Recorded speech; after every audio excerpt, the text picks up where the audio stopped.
శ్రీ సత్యసాయి జిల్లా లేపాక్షి మండలం కొండూరు గ్రామ పరిసరాల్లో బలవంతపు భూసేకరణ ఆపాలని కోరుతూ తహసీల్దార్ కార్యాలయం ఎదుట రైతులు ధర్నా చేశారు.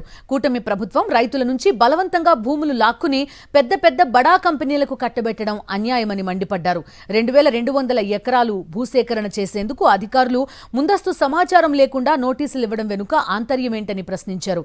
రైతులకు మద్దతుగా రైతు సంఘాల నాయకులు పాల్గొన్నారు.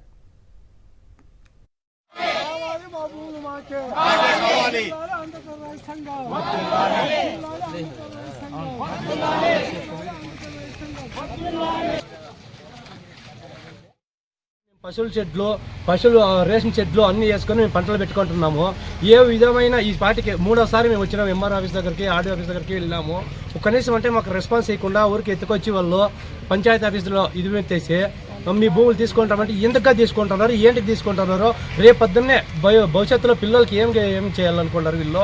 మేము అడుకుంటున్నా కూడా వీళ్ళు స్పందిస్తాం లేదు. మా పరిస్థితులు ఏమో ఎంఆర్ఓ గారు వచ్చి చెప్పి పోవాలి. మాకు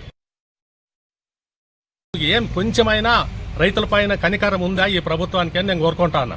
అదేవిధంగా కనీసం ఇప్పుడు చదువుకోండి పిల్లోళ్ళు ఉన్నారు. ఆ భూములు పోయిన తర్వాత ఆ పిల్లలకి ఏమైనా ఉద్యోగాలు ఇస్తారా లేదా, ఏ కంపెనీ వస్తుంది అనేది కూడా ఏమి ఒక్కటి కూడా చెప్పుకోకుండా ప్రతి గ్రామంలోన ఇప్పుడు ఈ లేపాచి నాలెడ్త నుంచి మడసిర వరకు 22,000 ఎకరాలు ప్లాన్ చేసి పెట్టుకున్నారు. అంటే చిన్న సన్నకారు రైతుల భూములు మాత్రమే తీసుకుంటా ఉన్నారు.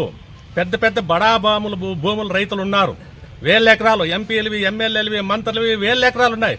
ఒక్క ఎకరా కూడా పోవడం లేదు. అది ఎందుకుగాను తీసుకుంటా ఉన్నారు అనేది కూడా ఇంతవరకు రైతులకి చేయలేదు.